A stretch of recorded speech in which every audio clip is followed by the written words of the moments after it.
বহমপুৰ কেন্দ্ৰীয় ৰাস আৰু ৮ নৱেম্বৰত অনুষ্ঠিত হ'ব লগা কেন্দ্ৰীয় ৰাসখনৰ বাবে এতিয়া প্ৰস্তুতি তুংগত এইসকল শিল্পীৰ।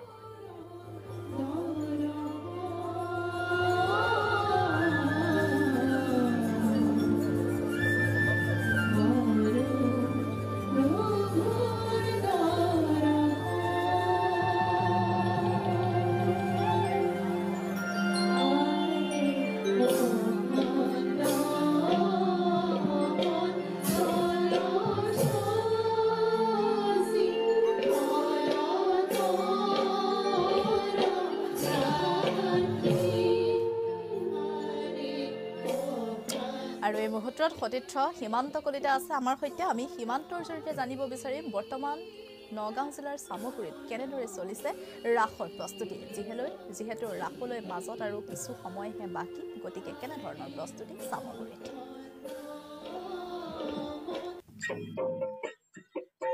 হয়, নিশ্চয়কৈ সমাগত শৰৎ পূৰ্ণিমা আৰু এই শৰৎ পূৰ্ণিমা বৃন্দাবনত শ্ৰীকৃষ্ণই গোপীসকলৰ সৈতে ৰাস খেলি কৰিছিল আৰু সেই কথাক লৈ দেখা পোৱা যায় যি শৰৎ পূৰ্ণিমাৰ লগে লগে সমগ্ৰ ৰাজ্যতে ৰাস উৎসৱটি পালন কৰা পৰিলক্ষিত হয় আৰু দেখা পোৱা যায় সমগ্ৰ ৰাজ্যৰ মধ্য অসমৰ এক কেন্দ্ৰবিন্দু বুলি ক'ব লাগিব, যিহেতু বহমপুৰ কেন্দ্ৰীয় ৰাস আৰু এই বহমপুৰ কেন্দ্ৰীয় ৰাসৰ ইতিমধ্যে আখৰা তুংগত উঠা পৰিলক্ষিত হৈছে আৰু মোৰ সতীৰ্থ সাংবাদিকগৰাকীক ইয়াৰ পৰিৱেশ দেখুৱাবলৈ অনুৰোধ জনাইছো। আৰু এয়াই হৈছে বহমপুৰ কেন্দ্ৰীয় ৰাসৰ আখৰা স্থলী। ইতিমধ্যে শেষ আখৰা বুলি ক'ব লাগিব, ইতিমধ্যে যিহেতু দুদিনৰ পাছতেই ৰাস পূৰ্ণিমাৰ লগে লগে এই বহমপুৰ যি খেলপথাৰত, এই খেলপথাৰত ইতিমধ্যে কেন্দ্ৰীয় ৰাস উদযাপন কৰা হ'ব আৰু এইসকল যিসকল শিল্পী আছে তেওঁলোকে এই যি স্থলী আছে এই স্থলী দ্বিতীয় বৃন্দাবনলৈ পৰিণত কৰিব। ইতিমধ্যে দেখা পোৱা গৈছে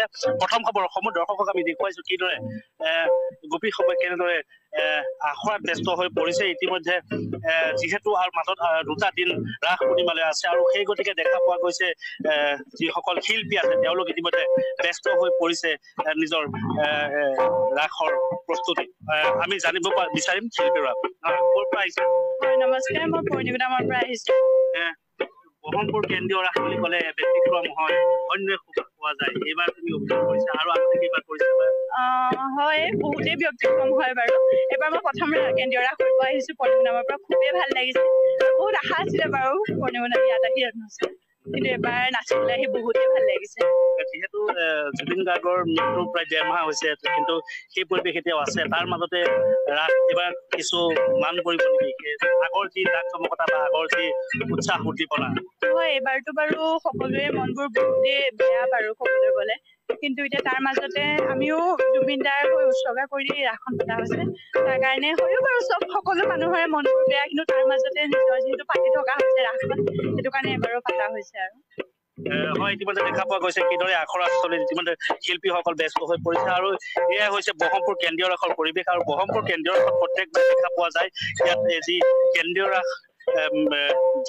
এই কেন্দ্ৰীয় ৰাসৰ যি শিল্পীসকলৰ যি পৰিৱেশন, এই পৰিৱেশন মধ্য অসমৰ ভিতৰতে এক লেখত ল'বলগীয়া হয় আৰু সেয়ে দেখা পোৱা যায় বহুদিনৰ প্ৰস্তুতিৰ অন্তত কেন্দ্ৰীয় ৰাস ইতিমধ্যে কিদৰে উদযাপন কৰা হয়। আমাৰ লগত আয়োজক মণ্ডলী আছে, আমি তেওঁলোকৰ পৰা জানিবলৈ চেষ্টা কৰিম।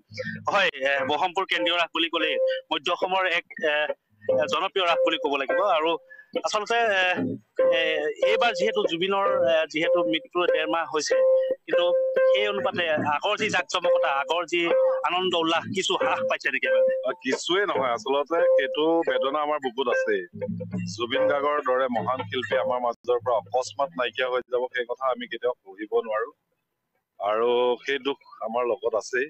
কিন্তু তথাপি পৰম্পৰা, যিহেতু ধৰ্মীয় পৰম্পৰা ৰক্ষা কৰিও যাব লাগিব। তাৰ মাজতে আমি মহান শিল্পী গৰাকীক শ্ৰদ্ধাঞ্জলি জনাই সেই নিশাতে আমি শিল্পী গৰাকীৰ নামত উৎসৰ্গা কৰিছো আমাৰ ৰাসখন আৰু চেষ্টা কৰিছো। আমাৰ আনন্দ ইমান নাই, আনন্দ নহব, কিন্তু ধৰ্মীয় পৰম্পৰাৰ মাজেৰে আমি যিখিনি পাৰো সেইখিনি কৰি যাম আৰু ৰাইজে আঁকোৱালি ল'ব বুলি আশা কৰিছো। জুবিন গাৰ্গৰ কেইবাটাও গীত আমি এইবাৰ সংযোজন কৰিছো, তেওঁ গোৱা টোকাৰী গীত আছে ইয়াত।